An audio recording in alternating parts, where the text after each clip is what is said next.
श्रील प्रभुपाद के परिकरों में से अन्यतम श्री भक्ति हृदय बन गोस्वामी महाराज जी का सेवा अभिनव।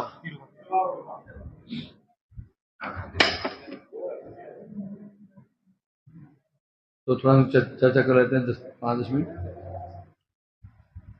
इनका आविर्भाव पूर्व बांग्लादेश, नाम था बाल्यावस्था का नाम था नरेंद्र या नशु कहते हैं।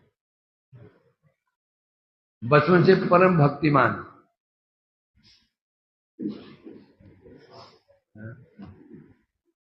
और प्रारंभिक पढ़ाई उनके हुई गांव में हुई, बाद में कलकत्ता आकर उनकी पढ़ाई हुई। जब कॉलेज में पढ़ते थे तभी इनके अंदर वैराग्य जगा। एक दिन रात्रि में ही कॉलेज हॉस्टल से निकल गए, हॉस्टल में रहते थे, गुरु की खोज में। खोजते वो सोचा कि काशी में गुरु अवश्य मिलेंगे। काशी पहुंचे और काशी में बहुत साधुओं से मिले, परंतु किसी संतुष्ट नहीं हुई। कोई कह रहा है जीवी ब्रह्म है, कोई कह रहा है ब्रह्म निर्विशेष। सब बातें सुनते सुनते इनको कोई अच्छा नहीं लगा। मन में कोई प्रसन्नता नहीं हुई। अंत में रामकृष्ण मिशन था, वहां गए। अब वहां हो गए तो वहां उन्होंने कहा भाई जो जीव सेवा ही नर सेवा ही नारायण, जीव सेवा ही भगवान की सेवा है। वहां भी चले आए। ऐसे बड़े विचलित थे, वापस हॉस्टल में चले आए। फिर किसी ने इनको बताया यदि तुम चाहते हो तो तुम यहां से जाओ, एक मध्व गौड़ीय मठ कौन से स्थान पर था, वहां जाओ, तुम्हारी मनोइच्छा पूर्ण हो जाएगी। वहां गए, वहां जाके इनको प्रभुपाद के दर्शन हुए। दर्शन करते समझ गए यही मेरे नित्य गुरु है। उनसे मंत्र आदि ग्रहण किया। उसके पश्चात मंत्र ग्रहण करने के पश्चात एक बार ये वहां गए थे उत्तराखंड की यात्रा में, गंगोत्री, यमुनोत्री, केदार, बद्री दर्शन करने के लिए गए पैदल ही। उसमें तो गाड़ियां होती नहीं, पैदल जाना पड़ता है। और झट बैठ के ऐसी गाड़ी में चले गए। तो वहां जाकर यमुनोत्री में गए तो वहां बैठे हुए थे। इतने में देखा कि कुछ किशोरियां जल क्रीड़ा कर रही हैं। उनमें से एक किशोरी कहे देखो ये क्या ये वन महाराज बैठा हुआ है, और रिहाज करते उनके ऊपर पानी के छींटे डाल दिए। वो सब बड़ी सुंदरियां थी, सब खिलखिला के हंस पड़ी। वो थी साक्षात यमुना देवी। देखो हमारे सखी बैठे हुए, साक्षात दर्शन यमुना जी ने दर्शन दिया। वहां से वापस आए। उसके बाद फिर प्रचार से फिर इनको प्रभुपाद जी ने विदेश भेजा था, जापान, नाम प्रचार करने के लिए। वहां इनकी मुलाकात हिटलर से हुई।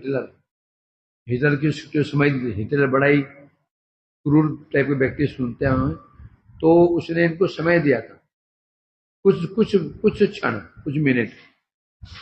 और मिनट पूरे होते तो जो उसका जो पीए था अंदर गया बताने के लिए टाइम हो गया, उसने कहा बाहर जाओ। बहुत देर तक हिटलर भी न प्रभावित हो, इनसे न प्रभावित हो। बातचीत करते करते उन्होंने कहा जब तक ना बुलाओ अंदर नहीं आना। हिटलर भी प्रभावित हो। वहां प्रचार करके वापस भारतवर्ष में आए। फिर इन्होंने यहाँ प्रचार करना शुरू किया। फिर वहां से प्रभुपाद के जाने के पश्चात वृंदावन की यात्रा की।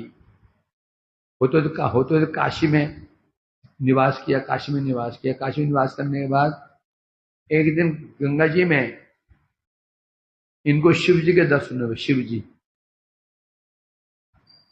जी ने कहा भाई देखो तुम यहां मत रहो, तुम वृंदावन जाओ, जाके वहीं भजन साधन करो। आदेश पा करके ये वृंदावन पधारे। और पहले ही भगवान की कृपा से इनको यहाँ पर एक व्यवस्था हो, भजन कोटी व्यवस्था हो गई थी। यही भजन, यही यही उन्होंने भजन किया वृंदावन में। और भजन करते अंत समय में, जब इनका अंत समय आया तो इन्होंने कह दिया था कल प्रातः में जाऊंगा, कोई व्यक्ति मेरे मेरे मेरा जो पलंग है, खाट है, उसको स्पर्श ना करे। अब जब शिष्य शिष्य होते हैं, जब जाने के समय आया तो सबने वो खाट पकड़ लिया। खाट पकड़ते बड़े दुखी हुए, बोले मेरे लेने के लिए रस आ रहा था और तुम लोगों ने सब चौपट कर दिया। अब कल दोबारा कोई स्पर्श नहीं करना। अगले दिन फिर वो अब घाट पे विराजमान थे, फिर वो रथ आया, उसमें सुधाम गमन कर गए आज के दिन। इस प्रकार बन महाराज की जय। आते हैं विषय में। शाम को कृष्णदास जी पाठ करते हैं इस विषय में, विशेष उनका सुना करो।